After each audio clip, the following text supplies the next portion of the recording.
ये सभी लोग समुद्र की गहराई में पाए जाने वाले ऐसे खजाने की तरफ बढ़ते हैं जिसकी सेफ्टी का ध्यान बड़ी बड़ी शार्क्स रखा करती थी। कहा जाता है कि आज तक उस खजाने को कोई ले नहीं पाया और जो भी समुद्र के उस रीजन में जाता है वापस लौट कर नहीं आता। इस एडवेंचरस कहानी की शुरुआत होती है एडी नाम के एक आदमी को दिखाते हुए जो अपनी वाइफ और अपनी बेटी कैसिडी के साथ समुद्र में ट्रेवल करने आया था। वो तीनों तो बड़े मजे से एक बोट पर ट्रेवल कर रहे होते हैं और पता चला कि एड अपनी बेटी को तैरना सिखा रहा है। दोनों एक दूसरे के साथ काफी मजे कर रहे थे और वहाँ उसकी वाइफ उन दोनों को देखकर काफी खुश हो जाती है। लेकिन अचानक एड की बेटी कैसिडी को नीचे कुछ महसूस होता है। ऐसा लग रहा था कि कोई उसके पैर को टच कर रहा है। जब कैसिडी ने अपने फादर को इस बारे में बताया तो पता चला कि उसका फादर तो कुछ नहीं कर रहा था। एडी की वाइफ नैन्सी को भी कुछ गलत लगता है, इसीलिए वो उन्हें वापस बुलाती है। अब जैसे तैसे एडी अपनी बेटी को ऊपर तो रख देता है, पर अचानक एडी को पानी में कोई खींचने लगा। वो तो बहुत ही ज्यादा तड़पने लगता है और ऊपर आने की कोशिश करता है, लेकिन उस मोमेंट पर पता चलता है कि पानी के अंदर एक खतरनाक शार्क है और वो शार्क अपने नुकीले दांतों से एडी को काट रही है।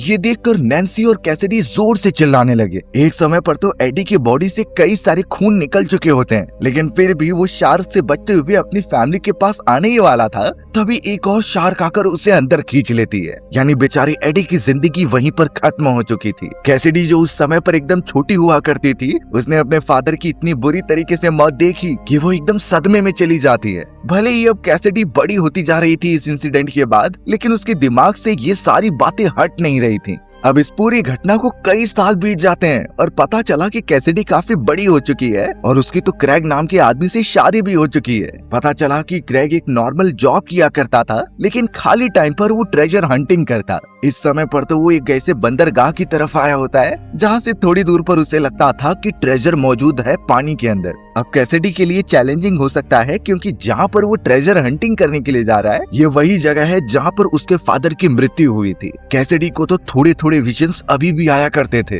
उसका हस्बैंड क्रेग पहले ही इन्फॉर्म करता है कि तुम मेरे साथ मत चलो, क्योंकि क्रेग को भी इंसिडेंट के बारे में पता था। लेकिन कैसिडी स्ट्रॉन्ग बनना चाहती थी, इसलिए वो मना कर देती है और उसके साथ चलने के लिए रेडी हो जाती है। दोनों जैसे तैसे अब अपनी कार से होते हुए बंदरगाह पर पहुंचे और वहाँ पर उनका बेन नाम का एक साथी था जो उनके साथ चलने वाला होता है। बेन तो अपने दो दोस्तों को भी वहाँ पर लेकर आ गया जिसका नाम डैनी और सैरा होता है, यानी इस पूरे मिशन में वो साथ रहेंगे। इन सारी चीजों के अलावा काय नाम का एक और आदमी था जो बोट को चलाएगा और आसपास की इंफॉर्मेशन उससे बहुत ज्यादा है। तो अब बिना देरी किए वो सब पानी में निकल जाते हैं। बेचारी कैसिडी के चेहरे पर अभी भी तनाव दिखाई दे रहा था। ये तो होना ही है क्योंकि इस जगह से उसके बहुत सारी बुरी यादें जुड़ी हुई हैं। अब कैसिडी ट्रेवल करते दौरान अपने ग्रैंडफादर के बारे में सोचने लगती है कि वो किस तरीके से एक अच्छे गाइड हुआ करते थे।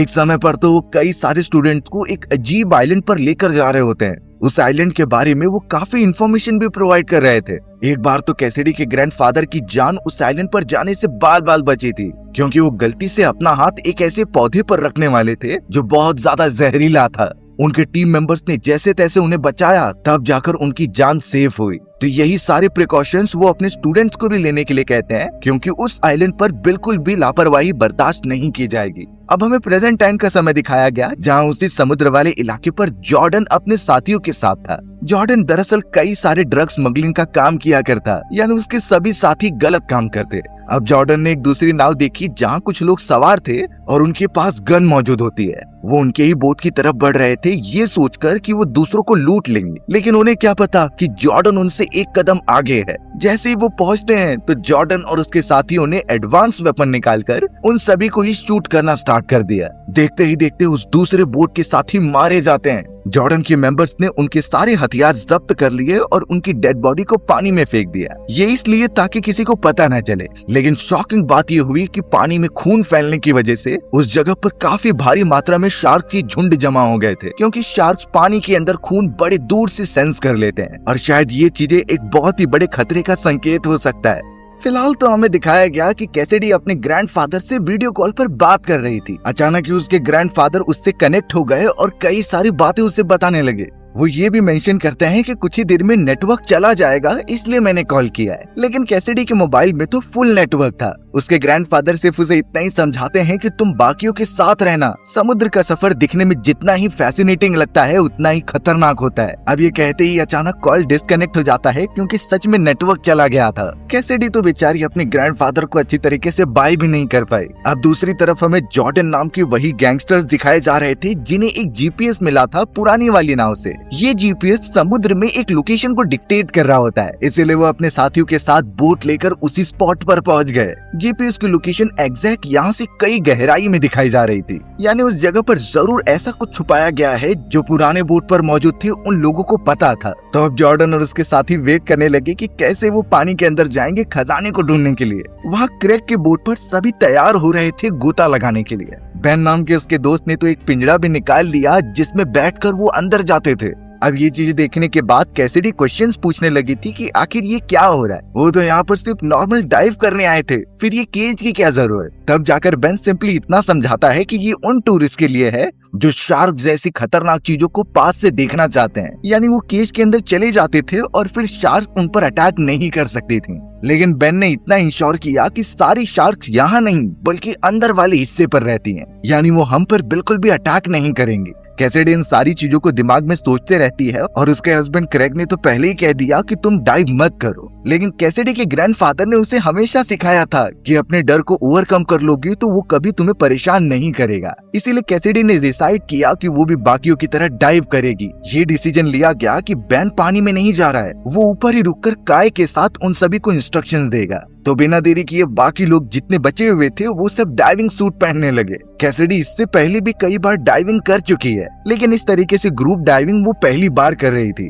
जैसे तैसे वो सब अपने ऑक्सीजन सिलेंडर्स लगाते हैं और पानी के अंदर गोता लगाने लगते हैं। कैसिडी क्रैग के साथ थी और सेरा अपने हस्बैंड डैनी के साथ होती है, यानी वो सब एक साथ कोऑर्डिनेशन बिठाकर आगे बढ़ने लगते हैं। पता चला कि उस जगह के नीचे वाले इलाके में कई बड़ी शिप गिरी हुई हैं जो कई सालों पहले डूब चुकी थी। कहानियों के अंदर ये भी मेंशन किया गया है कि यहाँ कई जगहों पर सोने की खदानें हैं, अगर वो उसे ढूंढ ले तो उसे कमाने की कभी जरूरत ही नहीं, यानी उनकी वैल्यू आज की मार्केट में $1 ट्रिलियन के बराबर थी। यहाँ क्रैग तो अपनी वाइफ कैसिडी की चिंता छोड़कर सीधा नीचे चला जाता है उसी खजाने को ढूंढने के लिए, यानी वो बिल्कुल भी अपनी वाइफ पर ध्यान नहीं दे रहा था। वहीं दूसरी तरफ सेरा नाम की वो लेडी अपने हस्बैंड डैनी से फोटोग्राफी कराती है, यानी वो अंडर वाटर कैमरा लेकर आए थे और सेरा की फोटोज क्लिक कर रहे थे। सेरा ने मल्टीपल पोजेस उस डूबी हुई नाव के पास आकर दिए और उसे तो एक्चुअल में काफी अच्छे शॉट्स भी मिल चुके होते हैं। लेकिन तभी सेरा को कुछ हिलता हुआ दिखाई देता है। पता चला कि उसके हस्बैंड के ठीक पीछे एक खतरनाक शार्क गुजर रही है। ये देखते ही वो तुरंत अपने हस्बैंड डैनी को बताने लगी। डैनी भी तुरंत ही सेरा के पास चला आता है और अब वो काफी पैनिक होने लगे, जिससे कि सेरा शांत होने के लिए कहती है। वो ये इशारा कर रही थी कि हमें धीरे धीरे ऊपर जाना है बिना आवाज किए। डैनी को इन सारी चीजों का ज्यादा नॉलेज नहीं थी, तो इसीलिए वो सेरा को फॉलो करता है। पर तभी अचानक वही शार्क सीधा डैनी के हाथ पर अटैक करती है। उसने तो इतनी जोर से काटा कि उसके बॉडी पार्ट्स ही अलग हो जा रहे थे। डैनी की चिल्लाने की आवाज चारों तरफ फैल गई, जिससे कि कैसिडी भी समझ जाती है। कैसिडी क्रेग को बुलाकर तुरंत ही ऊपर की तरफ तैरने लगी, यानी उस जगह पर अब एक बहुत ही खतरनाक माहौल बन गया था। पानी का रंग लाल होने लग जाता है, जिसका मतलब साफ है कि डैनी पर बुरा हमला हो चुका है। जैसे तैसे वो ट्रेवल करते हुए ऊपर की तरफ आ जाते हैं, लेकिन वो खतरनाक शार्क अभी भी गई नहीं थी। थोड़ी देर तक पानी की ऊपरी परत में चहलकदमी करने के बाद जैसे तैसे बेन सभी को जल्द से जल्द बोट के ऊपर लेने लगता है। डैनी जो इतना ज्यादा घायल हो चुका था उसे भी एक सेफ जगह पर लेकर आ गए, लेकिन कैसिडी और सेरा अभी भी पानी के अंदर होती हैं, जिनके पीछे ठीक शार्क मौजूद थी। क्रैग को एक समय पर लगा कि वो शार्क कैसिडी पर हमला करके उसे काट लेगी। इस वजह से वो कैसिडी को पकड़ता है और तुरंत ही बोट के ऊपर लेकर आ जाता है। शार्क उनके एकदम पास से गुजरती है और लग रहा था कि वो झपट्टा ही मार देगी, बट सही समय पे सभी बोट पर आ गए और शार्क दूर जाने लगी। बेन ने जब शार्क का साइज देखा तो वो बहुत ज्यादा बड़ा था।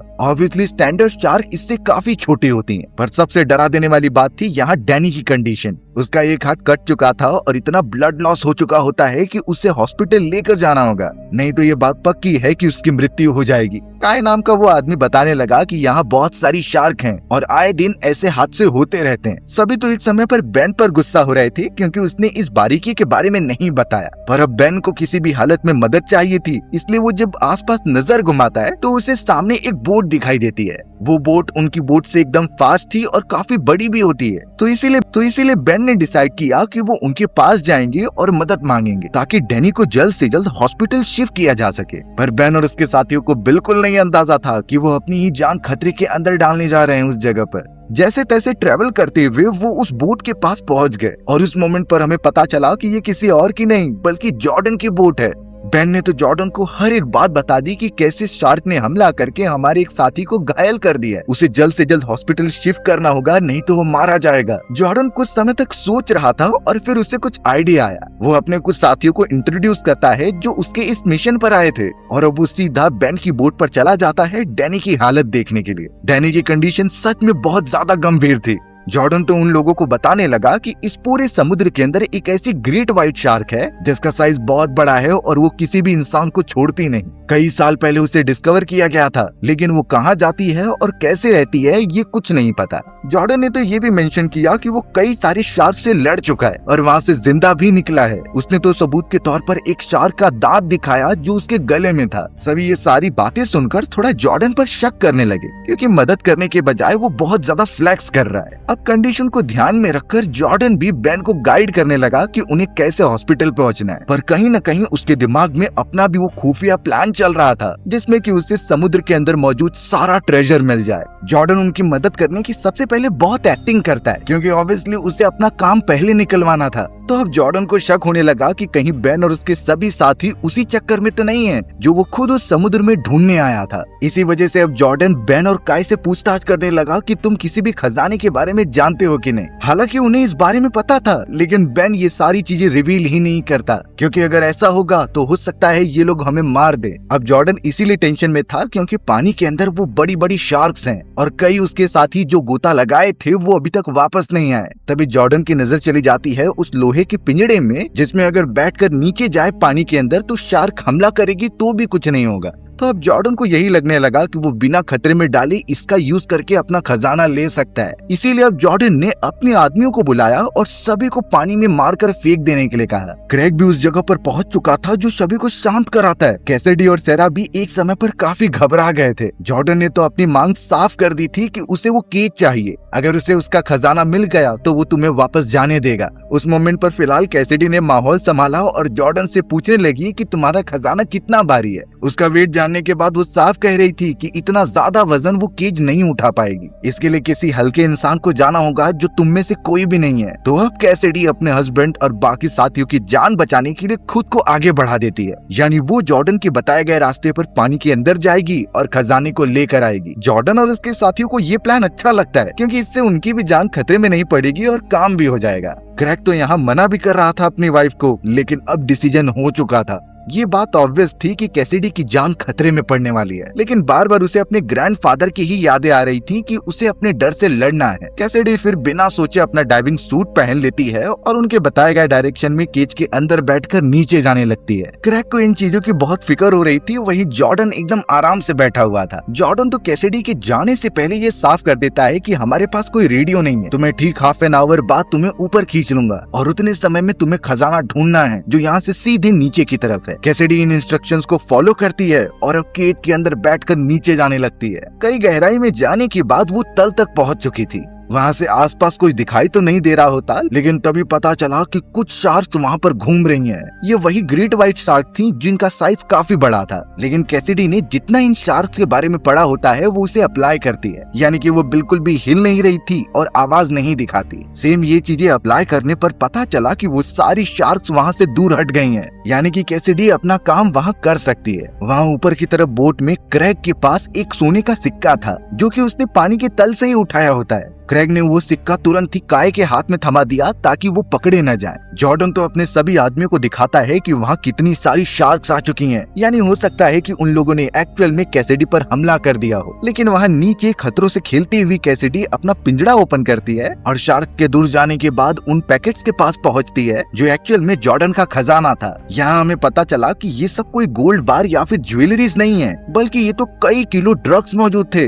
जो एक्चुअल में जॉर्डन के लिए खजाना ही होते हैं। कैसिडी जल्द से जल्द उन सारे पैकेट्स को केज के अंदर बांधने लगी। ये इसलिए ताकि जब वो ऊपर जाए तो ये सब भी ऊपर आ जाए। जैसे तैसे वो अपना काम तो करते रहती है, लेकिन उसे नहीं आइडिया कि वो शार्क्स उसकी तरफ बढ़ने लगी हैं। कैसिडी ने भी ये नोटिस किया, पर वो ये सारे पैकेट्स लिए बिना नहीं जा सकती। उनके साथियों की जिंदगी का सवाल है और अगर जल्द नहीं किया गया तो डैनी बेचारा मर जाएगा। इसलिए वो हिम्मत रखती है और बिना पैनिक किए उन पैकेट्स को अंदर रख देती है। जैसे ही शार्क्स पास आई, उसने दरवाजा भी बंद कर दिया। शार्क तो पिंजरे से टकराकर काफी धमाका कर रहे थे। इसकी वाइब्रेशन इतनी तेज होती है कि वो ऊपर तक सुनाई दे रही थी। जॉर्डन और उसके साथियों को तो ये चीजें देखकर मजा आ रहा था। उन्हें सिर्फ अपने पैकेट्स और खजाने से मतलब है। क्रेग को इस बात पर इतना गुस्सा आता है कि वो जॉर्डन को सेल्फिश कह दे रहा था, बट जॉर्डन इसे कॉम्प्लीमेंट की तरह लेता है और कहता है कि मैं सिर्फ अपने लिए काम करता हूँ। क्रेग को भी अब अपनी वाइफ की बहुत ज्यादा चिंता होने लगी थी कि वो सेफ भी है कि नहीं। अगर सच में शार्क्स ने उस पर हमला कर दिया होगा तो हो सकता है कि उसकी जान भी जा सकती है।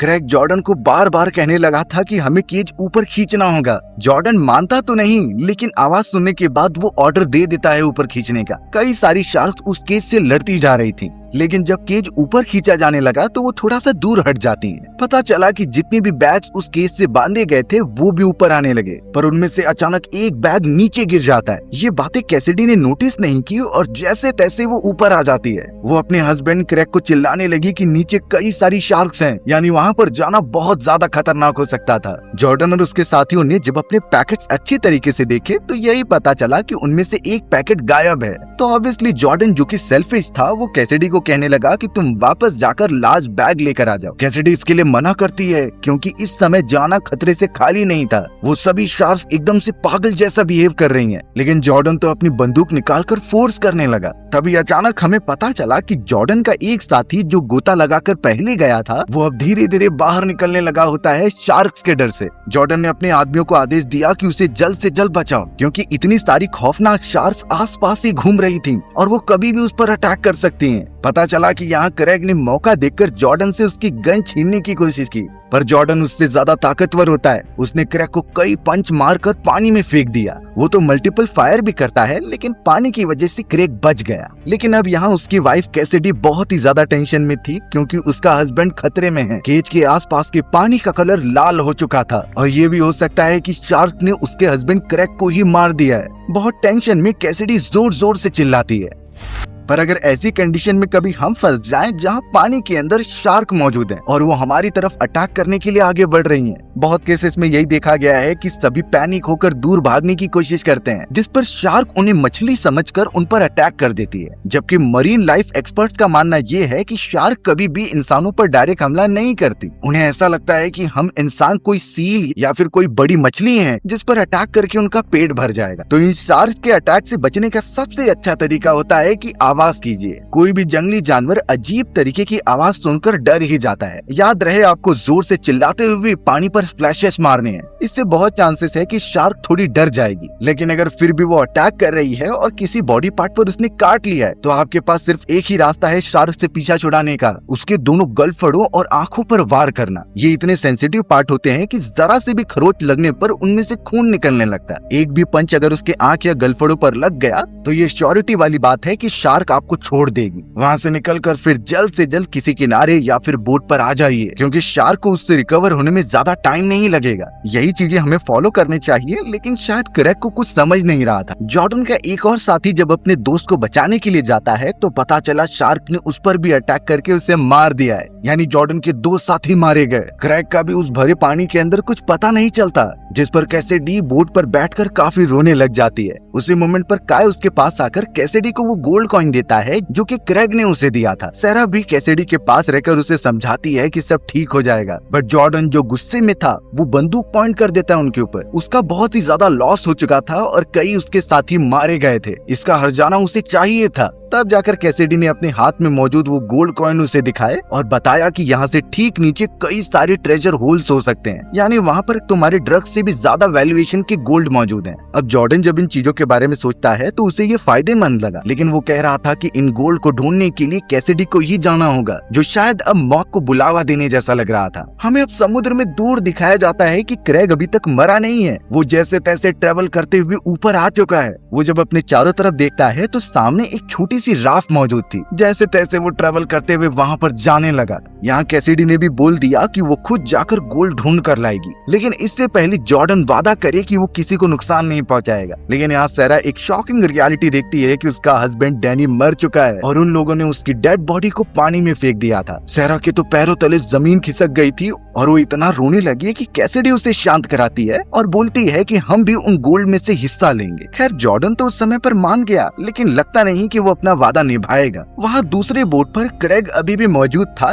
जिसके पास एक रेडियो होता है और वो उससे मदद मांग रहा था, यानी उसका कॉन्टैक्ट ऑफिसर से पूरा हो चुका होता है। यहाँ कैसिडी जो एकदम फ्रस्ट्रेट हो चुकी थी जॉर्डन से, वो जाकर उसकी सच्चाई पूछती है। जॉर्डन जो एकदम सेल्फिश था, वो आखिरकार रिवील कर देता है कि वो एक स्मगलर है। पहले वो नेवी में काम करता था, लेकिन फिर स्मगलिंग के केस में उसे निकाल दिया गया, पर उसने इस क्राइम को अपना प्रोफेशन ही बना लिया। कैसिडी बहुत ज्यादा रिग्रेट करती है कि उन्होंने जॉर्डन से मदद मांगी, पर तभी उसका एक आदमी आकर बताता है कि कोस्ट गार्ड ऑफिसर्स आ चुके हैं, यानी उन्हें सुरक्षा का इंतजाम करना होगा। जॉर्डन तो बंदूक की नोक पर कैसिडी को ये कहने लगा कि तुम अपना मुंह नहीं खोलोगी, जैसा वो बताएगा वही करना है। धीरे धीरे जब कोस्ट गार्ड ऑफिसर्स वहाँ पहुँचते हैं तो जॉर्डन कैसिडी को अपनी गर्लफ्रेंड बता रहा था और ये कहता है कि वो यहाँ पर एंजॉय करने आए। लेकिन कोस्ट गार्ड ये देख रहे थे कि उनके पास 2 बोट हैं, दूसरी वाली बोट इससे बंधी हुई है और कैसिडी का चेहरा थोड़ा नाराज जैसा लग रहा है। इसीलिए ऑफिसर्स ने तुरंत ही पेपर मांगना स्टार्ट किया इस बोट का। जॉर्डन कहता है कि मैं अंदर जाकर जल्द से जल्द लेकर आता हूँ, लेकिन उसने अपने साथियों को इशारा कर दिया, जो गन लेकर सीधा सारे ऑफिसर्स पर फायर करने लग जाते हैं। ऑफिसर्स ने भी पलटवार किया, जिससे एक बुलेट काय को आकर लग जाती है, पर फायरिंग में इतना बड़ा धमाका हुआ कि सारे ऑफिसर्स मारे गए थे। जॉर्डन के चेहरे से देखकर लगता है कि ये सब चीजें उसके लिए आम बात है।